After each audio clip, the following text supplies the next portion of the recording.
네, 뉴욕 증시가 4일 만에 흔들렸습니다. 이 대중국 추가 관세일이 15일, 그러니까 6여일 남짓 앞두고 그 전까지 무역 합의에 이르지 못할 수도 있다는 우려감 때문에 미국 증시가 하락을 한 건데 오늘 화요일장 어떻게 흘러갈지 청손촌놈 신창환 전문가 만나 뵙겠습니다.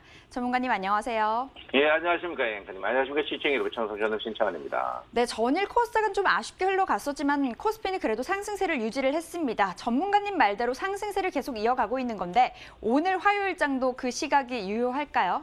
예, 오늘 저는 아침에 주가는 빠지지만 견디는 양운이 나오지 않을까 이렇게 생각해요. 전체적으로 제가 이제 더 상세하게 말씀을 드리겠지만, 우리나라 증시가 저번에 이제 저평가됐다. 저평가됐는데 지금은 이제 코스닥 같은 경우에는 코스피, 붉은색이 코스피인데, 우리나라 증시가 지금 상승하지 않는다. OECD 글로벌 지수에서 평균 가치입니다. 평균 가치라는 것은 저평가다 이고 고평가다. 그러면 결론은 다른 나라는 신고가인데 평균이고 우리나라는 상승하지 않는데 평균이다. 그래서 굉장히 제한적이지만 그래서 이제 크게 상승하지 못한다. 최근에 글로벌 증시가 굉장히 큰 폭이 상승하는데 못 상승하는 이유고요. 두 번째가 이제 코스닥입니다.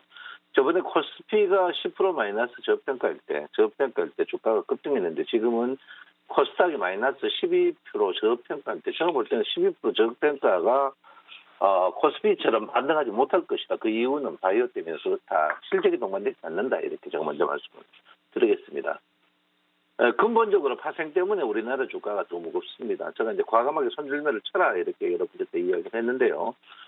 손절매를 치셔야 돼요. 안 치면 안 치는 대로 주식은 안 올립니다. 안 올리는 부분이다. 이렇게 보는데 제가 볼 때는 오늘 한 100억 이하까지 내려갈 거예요. 그래서 과감한 손절매가 좀 필요한 그런 부분이 아닌가 이렇게 저는 생각하고 있습니다. 이미 백약이 무효입니다. 백약이 무효이기 과감한 손절매가 좀 필요한 시점이다 먼저 말씀을 드리겠습니다. 자, 어제 제가 여러분한테 이제 말씀을 드렸는데요. 업종에서 어제 제가 여러분한테 이제 근데 어제 중심 가격에서 시작해서 고점 요 가격에서 딱 했어요. 근데 저는 이 주가가 추가적으로 이번 주 아니로도 다음 주까지 계속 올라간다고 보고 있습니다. 그래서 어제 예측 주가에서 1P도 안 틀렸어요. 1P도 중심 가격 그대로 2085포인트에서 시작해가지고 중심 가격 상단 2092포인트까지 거의 1포인트도 안 틀리는 그런 부분입니다. 여러분 보시면 더 상세하게 사전 예측 주가를 이걸 꼭 빼야 된다는 걸 사전에 알 겁니다. 그래서 저는 이 주가가 제가 분명히 말씀드리지만 어제도 말씀드렸지만 2110까지는 주가는 상승한다 이렇게 저는 보고 있거든요. 그래서 어쨌든 간에 여러분 오늘 주가가 밀리더라도 괜찮습니다. 저는 지속적으로 이번 주는 2100 넘어가 2100을 찍어야 이 장이 끝난다 저는 보기 때문에 합니다. 그런데 제가 파생전에는 기관들이 하방적으로 걸어놔서 화성전에는 목요일 날 마지막 날 빼놓고는 제가 볼 때는 큰 폭의 상승은 없고 마치고 궁극적으로 주식은 추가적으로 상승한다고 말씀드리겠습니다. 자, 코스닥입니다. 코스닥도 이제 거의 중심 가격 어제 거의 딱 떨어지게 거의 맞췄습니다. 630의 중심 가격인데 코스닥도 제가 볼 때는 지금 저평가입니다. 근데 코스피가 올라가야 코스닥이 올라갑니다. 왜냐하면 코스피는 어느 정도 그래도 실적이 동반돼 코스닥은 실적이 동반 안 되기 때문에 걸음지고 시장 가야 되는 그런 분위기거든요. 그래서 어쨌든 간 코스피에서 목숨이 있다 이렇게 볼 수 있습니다. 자, 어제 제가 여러분한테 우리가 추세를 이야기할 때 60일 평가 20일 뒷등입니다. 코스피 같은 경우에는 20일, 60일 할 때 정배열 상태라서 추세가 죽지 않았습니다. 근데 어제 코스닥이 약한 이유 코스닥은 20일, 60일 역배열이 났어요. 역배열 났다는 것은 이거는 모든 첫 번째 형태라도 역배열 정배열은 가장 기본적인 문제입니다. 그래서 코스닥은 제가 볼 때는 코스피가 살아나지 않으면 조금 많이 힘든 그런 부분이다 이렇게 볼 수 있고요. 추세가 이미 꺾인 부분이다 이렇게 저는 생각을 하고 있습니다. 그래서 여러분들이 우리가 이제 종목이 늦어도 20일, 60일 데드크로스 나기 전까지는 종목을 항시 정리를 해야 되는 그런 부분이 좀 필요하다 이렇게 볼 수 있습니다. 그래서 저는 그렇게 생각해요. 우리가 이 주식이라는 게 선행이냐 후행이냐 후행을 보고 뭐를 보고 할줄 아냐 확인하고 하면 당신 늦다. 이렇게 좀 봅니다. 우리가 뭐 저는 주식이 시험이라고 합니다. 시험에 답 알려주고 치는 시험이 있습니까? 답이란 게 뭡니까? 언론과 이미 발표된 거거든요. 앞으로 발표되고 액션을 취하면 안 된다. 이렇게 보고. 우리가 주식 살 때 어디 나쁜 주식 산 적 있습니까? 다 좋은 주식 샀는데 물을 먹고 있는 이유는 왜 그런지 한번 생각해 볼 필요가 있지 않나 이런 생각입니다. 어쨌든 저는 코스피는 정배열 상태에서 아직 그 추세가 죽지 않았다. 코스닥은 추세다. 근데 중요한 건 뭐냐면 종목입니다. 종목인데 코스피 같은 경우에는 그 종목들도 죽을 쓰고 있습니다. 근데 코스닥은 종목은 나쁜데 그 업종은 그러니까 그 코스닥 전체적인 종목들이 어마어마한 폭등 장세를 야기하고 있습니다, 여러분. 어마어마한 폭등 장세예요. 그래서 여기에 이제 뭐 여러분들이 이제 그 동참할 것이냐, 그지 여러분 선택하시기 바랍니다. 여러분 동참하실지 않을지 선택하는 건데 코스피 같은 경우에는 여러분 보다시피 뭐 인버스 레버리지가 굉장히 많습니다. 상승 100개 종목에서. 상승 100개 종목에서 인버스 레버리지가 굉장히 많고 코스피가 지금 보시면 더 저가예요. 저가가 많습니다. 상승률. 그만큼 코스피가 지금 엉망진창이다 이렇게 보고 있습니다. 그래서 코스피는 저퍼 몇 종목하고 그 인버스 레버리지 쪽이고 근데 코스닥 같은 경우에는 내용이 굉장히 좀 좋습니다. 저가부터 고가까지 골고루 지금 저점에서 올라오는 종목들이 뜨고 있습니다. 이 말은 뭐냐면 종합주가 지수가 뜨지 않는데 개별 종목이 많이 뜬다는 것은 이건 뭐를 말을 하냐면 대형주는 철저하게 아니다 이렇게 볼 수 있습니다.